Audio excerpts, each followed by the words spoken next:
Chapter number 3 उसका हम revision कर रहे हैं। और मैंने कल बताया था यहाँ पे 3 मेथड, उनमें फर्स्ट मेथड हो चुका है ग्राफिकल, उसका हमने सोल्व किया था मेथड यहाँ पे एलिमिनेशन और सब्स्टिट्यूशन। उसके बाद कंडीशन बताई थी मैंने। अभी हम चलेंगे एक्सरसाइज वाइज और जल्दी से ओपन कीजिए एक्सरसाइज 3.1। 3.1 में हमें 3 वर्ड प्रॉब्लम दी गई हैं और हमसे बोला गया है कि इन वर्ड प्रॉब्लम को आप कन्वर्ट करो इक्वेशन में लेकर के 2 वेरिएबल x और y, और उसके बाद उन इक्वेशन को रिप्रेजेंट करो ग्राफिकली। क्वेश्चन के लास्ट में लिखा है represent this situation algebraically means in the form of equation and graphically. वो आंसर की बात नहीं कर रहे हैं, यहाँ पे सिर्फ इतना कह रहे हैं कि जब प्रॉब्लम हम दे रहे हैं इस प्रॉब्लम को आप समझिए, 2 वेरिएबल x और y लीजिए, इक्वेशन बनाइए, इक्वेशन बना करके उन्हीं 2 इक्वेशन को आप ग्राफ पे रिप्रेजेंट भी कीजिए। आंसर वो नहीं पूछ रहे हैं तीनों ही क्वेश्चन में, क्योंकि आंसर यहाँ पे आ भी सकता है और नहीं भी। लाइन पैरेलल चली गई तो नो सॉल्यूशन, लाइन चली गई कोइंसिडेंट मींस ओवरलैप करते हुए दूसरे के ऊपर तो आंसर आएंगे इनफाइनाइट, और आपस में कट किया तो आंसर आएगा यूनिक। चलिए page number 44 question number 1। Question number 1 में आफ्ताब अपनी बेटी से बात कर रहा है और बोल रहा है कि 7 साल पहले जो आपकी एज थी उसका 7 टाइम कर दीजिए, वो उस वक्त मेरी एज थी। Aftab tells his daughter 7 years ago, 7 साल पहले मैं था 7 times as old as you were then। तो आफ्ताब बोल रहा है अपनी बेटी को कि 7 साल पहले जो आपकी एज थी, हमें नहीं पता है कितनी थी, लेकिन जितनी भी एज थी बेटी की उसका 7 टाइम कर दीजिए, तो वो उस वक्त फादर की एज थी, ऐसा वो बोल रहे हैं क्वेश्चन में। चलिए आगे।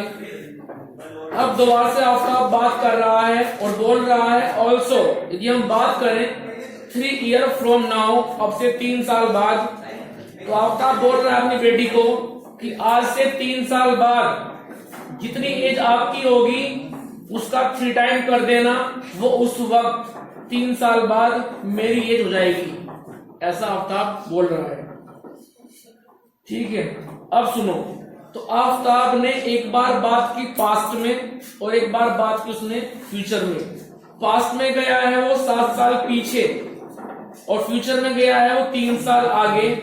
अब फ्यूचर में और पास्ट में हम तब जा पाएंगे जब हमारे पास किसी आदमी की प्रेजेंट टाइम की एज हो। यदि हमारे पास प्रेजेंट टाइम की एज ही अवेलेबल नहीं है तो फ्यूचर में नहीं जा पाएंगे ना पास्ट में जा पाएंगे। भी मान लो एक आदमी बोलता है कि मेरी एज आज 20 साल है, तो 10 साल बाद क्या होगी 10 ऐड कर देंगे। पूछता है कि 5 साल पहले क्या थी, तो 5 माइनस कर देंगे। तो ये प्लस माइनस हम तब कर पाते हैं जब हमारे पास उनकी प्रेजेंट टाइम की एज हो। तो क्वेश्चन में हम क्या करेंगे, हम ये एज्यूम कर लेंगे कि आफ्ताब और उसकी बेटी, आफ्ताब की एज x है और जो डॉटर है उसकी करंट एज फिलहाल y है। ये हमने एज्यूम कर लिया। ये आफ्ताब और बेटी दोनों की प्रेजेंट टाइम की एज है। इसके बाद हम चलेंगे 7 years ago, 7 साल पहले की बात करेंगे। अब आफ्ताब की फिलहाल एज x है, तो 7 साल पहले आफ्ताब की हो जाएगी एज x - 7, और जो बेटी है जिनकी एज फिलहाल y है वो हो जाएगी y - 7 की उस वक्त रही होंगी 7 साल पहले। ठीक है, अब सुनो ध्यान से। एज हमारे पास अब आ चुकी है दोनों की, 7 साल पहले क्या एज थी। अब आफ्ताब बोल रहा है बेटी को कि 7 साल पहले जो आपकी एज थी उसकी एज क्या थी y - 7, उसका 7 टाइम कर दीजिए, तो वो एज उस वक्त मेरी थी। ये एज आ चुकी है फादर की, लेकिन फादर की एज हमारे पास में क्या है 7 साल पहले x - 7। क्वेश्चन के हिसाब से फादर की एज ये है और हमने फादर की एज निकाल लिया 7 साल पहले ये, तो ये और ये दोनों अपने आप में हो जाएंगे इक्वल। ठीक है, इसको सोल्व कर लेंगे तो आंसर आ जाएगा, पहली क्वेश्चन बन जाएगी। सो x minus 7y plus 2 minus 49 plus 7, so x minus 7y plus 2 minus 42, it is first equation. दोबारा फिर सुन लीजिए, आफ्ताब ने कहा बेटी को कि 7 साल पहले जो आपकी एज है ये है, उसका 7 टाइम कर दीजिए, इट मीन्स ये, वो उस वक्त मेरी एज थी और आफ्ताब की जो एज है उस वक्त हमारे हिसाब से है x माइनस 7, तो हमने इसको इसके बराबर रख करके बनाई है पहली इक्वेशन, सिंप्लीफाई किया तो यहां पे आ गया। ठीक है, फर्स्ट इक्वेशन बन चुकी फर्स्ट केस से। सेकंड केस क्या है, 3 साल बाद, 3 ईयर आफ्टर। 3 साल बाद आफ्ताब जिनकी एज फिलहाल x है वो हो जाएंगे x प्लस 3 के, और बेटी जिसकी एज फिलहाल y है वो हो जाएगी y प्लस 3 की। लेकिन आफ्ताब बोलता है कि 3 साल बाद जो एज आपकी होगी उसका 3 टाइम कर देना।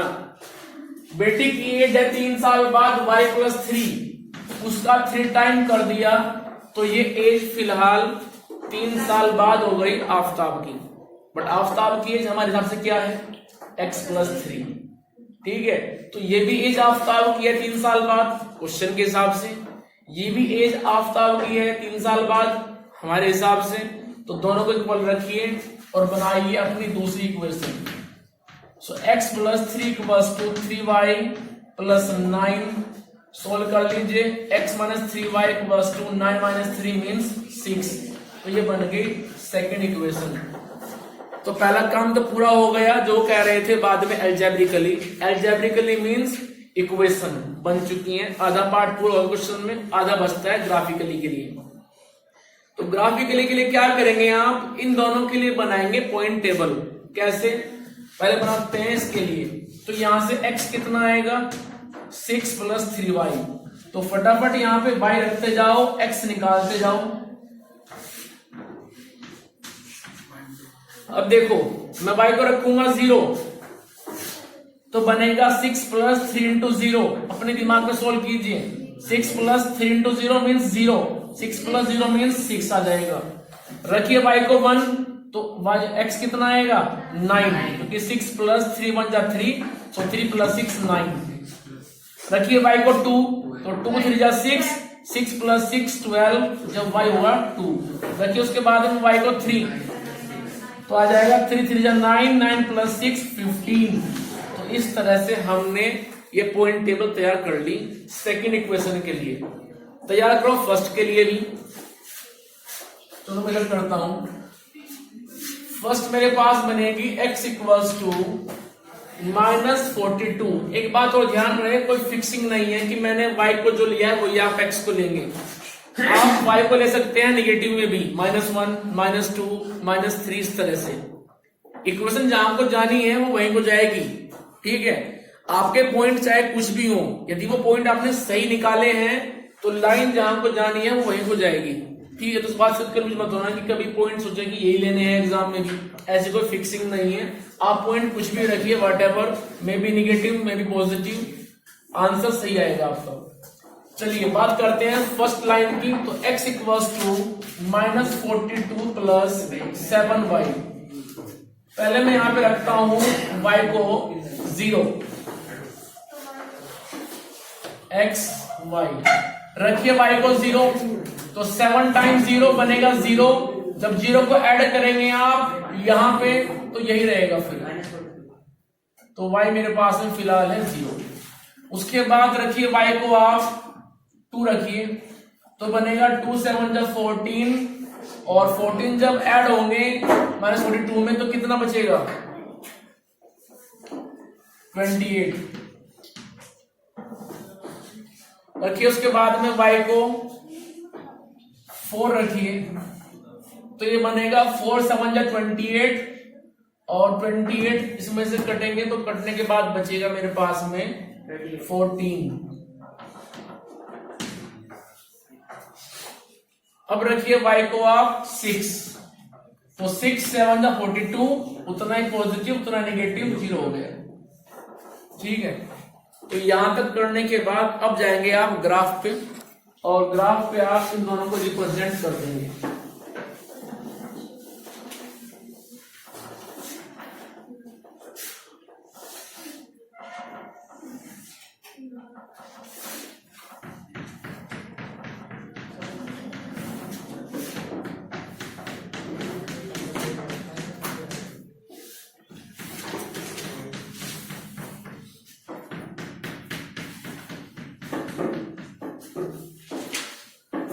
चलिए पहले बात करता हूं इस टेबल की। x 6 है, y 0 है। 6 पॉजिटिव है तो चलेंगे राइट वे में, 1 2 3 4 5 6, और y 0 है तो ना ऊपर गए ना नीचे गए, बस वहीं पर रह गए 6, 0। उसके बाद x 9 y 1, तो x 9 चलेंगे, 6 तो यहीं पे है, ये 9 और y 1 है तो चलेंगे ऊपर 1, तो ये हो गया 9 1। उसके बाद चलिए आगे 12 2, x 12 है तो 9 यहाँ पे है तो ये हो जाएगा 12 और इस पे 2, तो ये हो गया मेरे पास में 12 और 2। उसके बाद नेक्स्ट 15 हो जाएगा, 13 14 15 ठीक आ जाएगा, तो ये कुछ यहाँ तक आएगा। अब इन सबको आप ज्वाइन कर देंगे तो एक लाइन बन जाएगी आपके पास में इस तरह से। ठीक है, ये फर्स्ट लाइन हो चुकी है, और इसके ऊपर लिख देंगे आप, इसका नाम वो था x - 3y = 6। उसके बाद चलेंगे इस टेबल को लेकर के x - 42, अब ये प्रॉब्लम हो जाएगी इसमें। ठीक है,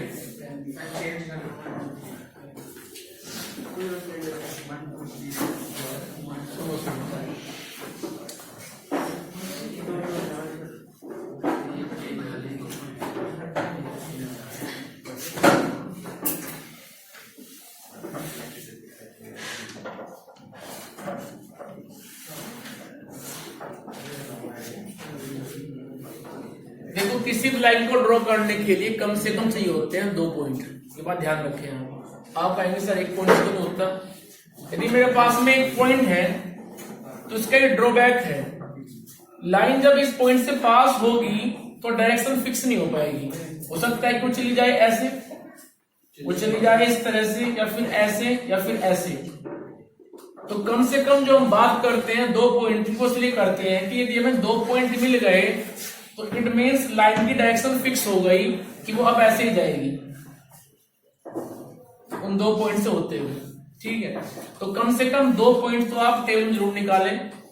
अब यहां पे एक काम करता हूं, मैं y को रखता हूं 6, क्योंकि y मेरे पास 6 ऊपर आसानी से मिल जाएगा, और तब x कितना आएगा 0 आएगा। उसके बाद लीजिए आप y को 7 लो, क्योंकि 7 मेरे पास इजीली मिल जाएगा ऊपर, तो 7 7 जा 49, और मेरे पास बचेगा फिर ये 7। उसके बाद y को रखो 8, तो 8 7 जा 56, और ये -14, तो कितना बचेगा भाई 56। ठीक है, चलिए अब इनको लेके चलो वहां पे। x 0 है, y 6 है, x 0 यहाँ पे, y 6 ऊपर की तरफ 2 4 6, ये आ गया मेरे पास में 0 6। चलिए सेकंड पॉइंट है 7 7, x भी 7 है और y भी 7 है, ये 7 और ऊपर भी 7 आएगा, तो यहां तक आ जाएगा। ठीक है, उसके बाद x 14, ये 12 है तो 14 यहाँ पे, और y 8 है तो 8 आ जाएगा ऊपर यहाँ पे। तो लाइन यहां से जाएगी, फिर यहां से, फिर यहां से, तो ये अपने आप में जो है ऐसे बन जाएगी। अब देखो हम ये अनाउंस तो नहीं कर सकते कि लाइन पैरेलल ही होंगी, सकता है कि आगे जाए कहीं मिल जाए, लेकिन आप कंडीशन अप्लाई करके चेक कर सकते हो। जो कंडीशन है हमारे पास में वो 3 कंडीशन, यदि आप अप्लाई कर ले तो मालूम पड़ जाएगा पैरेलल होंगी नहीं होंगी, क्योंकि जब लाइन पैरेलल होती हैं तो वहां कंडीशन होती है कि A1/A2 is equals to B1/B2 is not equal to C1/C2। आओ जरा, लाइन मेरे पास में क्या थी, एक तो लाइन मेरे पास में है x minus 3y minus 6 equals to 0, और फर्स्ट लाइन क्या जरा बताना, नोट किया तो first line x minus 7y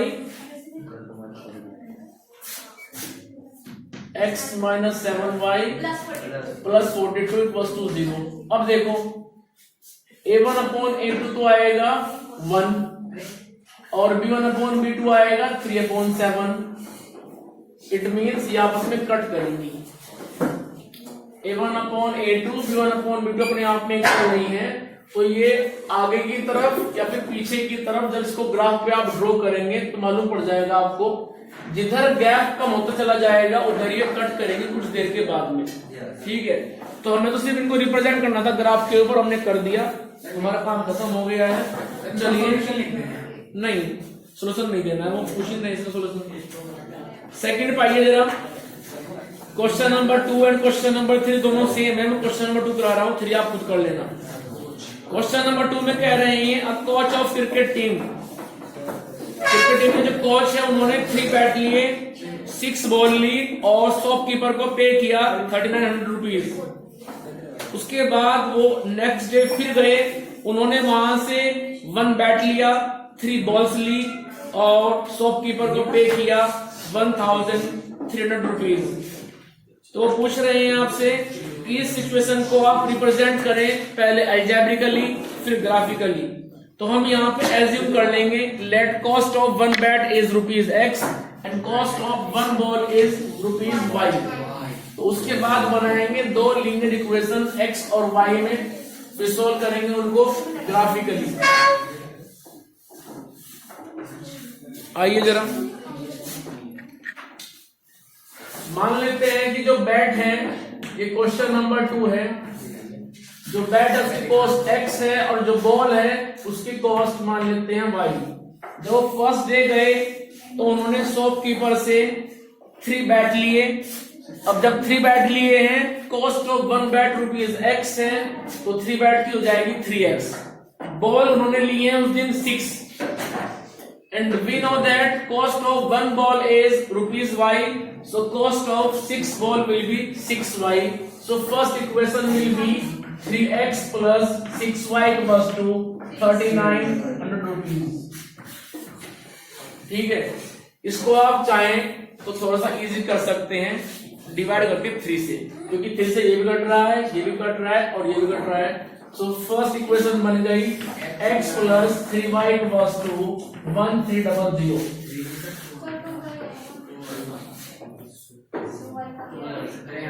यहाँ पे और ये बन जाएगा मेरे पास में पहली इक्वेशन। चलिए आगे, फिर वो नेक्स्ट डे गए, उन्होंने वहां से 1 बैट लिया और 3 बॉल ली। 1 bat means x, 3 ball means 3y और पे किया उन्होंने उसको 1300 रुपीज। ठीक है, इक्वेशन बन गई। अब इनको आप बना के पॉइंट टेबल और ग्राफ पे रिप्रेजेंट कर देना। इस क्वेश्चन में यहाँ पे जिसको हमने सोल्व किया था लास्ट टाइम, मुझे याद है, जब हम यहां से x निकालते हैं, x और y निकालते हैं, तो यहां पे जो बॉल की कॉस्ट आएगी वो 0 आएगी। ये भी याद है, लास्ट टाइम में क्वेश्चन किया था ये। तो यहां से जो बैट है, बैट तो मिलेगा आपको, बैट कॉस्ट तो यहां पे होगी, लेकिन बॉल यहां पे फ्री में थी, तो सोल्व कर लेना। ठीक है, ग्राफिकली हो जाएगा। इसके बाद देखिए आप एक्सरसाइज आगे चलो 3.2 पे।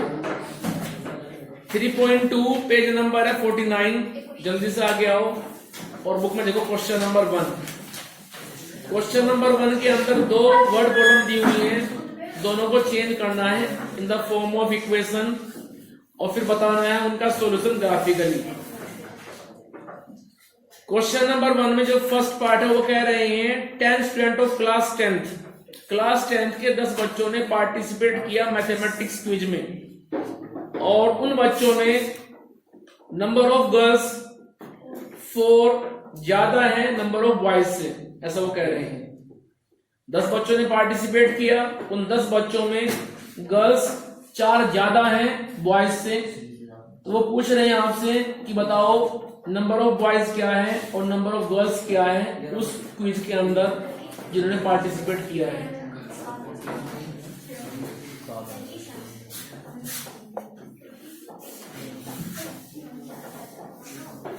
हम यहां पे क्या करेंगे, मान लेंगे कि जो गर्ल्स हैं वो x है और जो बॉयज हैं वो y है।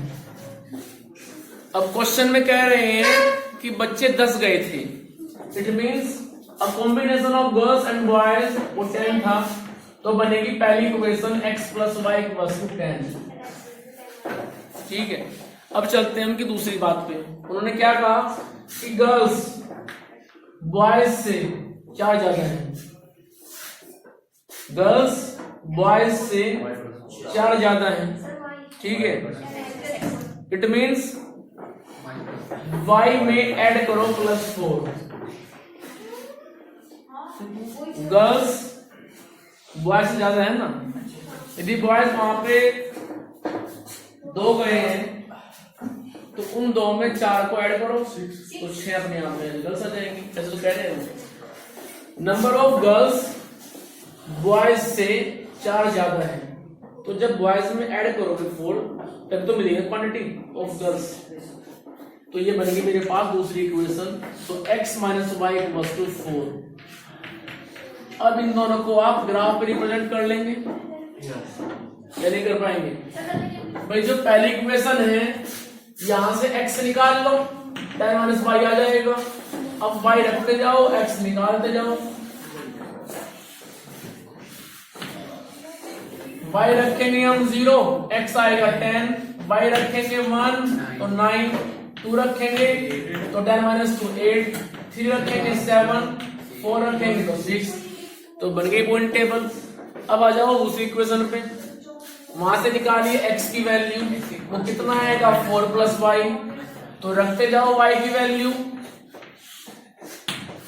x y, जब रखेंगे y को 0, x 4, y 1 रखेंगे तो ये 5, 2 पे हो जाएगा ये मेरे पास में 6 और 3 पे हो जाएगा ये 7, 4 पे हो जाएगा ये 8।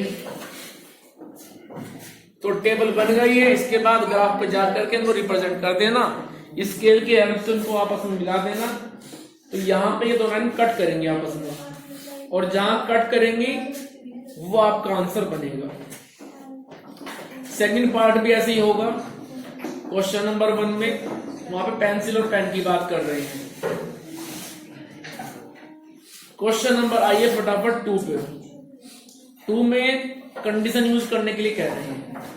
क्वेश्चन नंबर 2, 3 और 4 हमें यहां पर टेस्ट अप्लाई करना है। चलिए जरा क्वेश्चन नंबर 2 में ये कह रहे हैं कि भाई नीचे हम दे रहे हैं आपको 3 पार्ट। अब तीनों पार्ट में चेक करके ये बताओ कि कौन कौन से पेयर पैरेलल है, कौन कौन से कोइंसिडेंट है और कौन कौन से अपने आप में इंटरसेक्टिंग है। अब सुनो, इनको सोल्व नहीं करना है। उन्होंने ऊपर लिखा है on comparison the ratio A1/A2, B1/B2 and C1/C2 find out. आप ये बात निकालिए whether the line representing the following pair of linear equation intersecting at a point, वो कट कर रही है या नहीं कर रही है, आर पैरेलल, क्या वो पैरेलल है, और कोइंसिडेंट मींस ओवरलैप कर रही है या नहीं कर रही है। तो हम यहां पे क्या करेंगे, क्वेश्चन नंबर 2, क्वेश्चन नंबर 3 और क्वेश्चन नंबर 4, तीनों क्वेश्चन में सबसे पहले हम 2 दी हुई इक्वेशन में, जो हमें इक्वेशन दी गई है 2, उसका RHS means right hand side 0 बनाएंगे। उन इक्वेशन में जो भी अमाउंट लिखी हुई है राइट साइड में हम वो ट्रांसफर कर देंगे लेफ्ट साइड में, और फिर कंपेयर करेंगे उनकी a1x plus b1y plus c1 से मिलेगा a1 b1 c1। दूसरी इक्वेशन की हम कंपेयर करेंगे a2x plus b2y plus c2 equal to 0 से, तो मिलेगा a2 b2 c2। उसके बाद निकालेंगे वैल्यू a1 अपॉन a2 की, b1 अपॉन b2 की और c1 अपॉन c2 की, और फिर चेक करेंगे कि उनमें आपस में क्या रिलेशन बनता है। ठीक है, if a1 upon a2 is not equals to b1 upon b2, then we have to write that lines are intersecting, वो कट कर रही हैं आपस में। System has unique solution and system is consistent। हम तीन बातें लिखेंगे वहां पे कि लाइन कैसी है, वो इंटरसेक्टिंग है। आंसर मिलेगा या नहीं मिलेगा, यूनिक मिलेगा। सिस्टम क्या होगा, कंसिस्टेंट है। लेकिन मान लो ऐसा नहीं हुआ, a1 अपॉन a2 और b1 अपॉन b2 बराबर हो गए, तो फिर हम बात करेंगे तीसरे की c1 अपॉन c2 की। बराबर होने के बाद वहां पे चलते हैं। अब वो उसके ऊपर डिपेंड करता है, सुनते मेरी बात, वो उसके ऊपर डिपेंड करता है c1 अपॉन c2 के कि वो इन दोनों के बराबर होगा या नहीं होगा। अब मान लो c1 अपॉन c2 इन दोनों के बराबर हो गया, सारे आ गए 1 अपॉन 2 1 अपॉन 2 1 अपॉन 2, तो लाइन अपने आप में हो जाएंगी कोइंसिडेंट, इस तरह से जाएंगी एक दूसरे के ऊपर ओवरलैप करते हुए, और इस केस में आंसर बनेंगे इनफाइनाइट। हम लिखेंगे वी हैव इनफाइनाइट सॉल्यूशन, फिर लिखेंगे सिस्टम इज कंसिस्टेंट। लेकिन मान लो कि वो c1 अपॉन c2 बराबर नहीं हो पाया इनके, ये दोनों तो आ गए 1 अपॉन 2 1 अपॉन 2, वो आ रहा है 5/7, तो हम लिख देंगे फिर कि भाई लाइन पैरेलल है और आंसर नहीं है, नो सॉल्यूशन लिख करके आएंगे।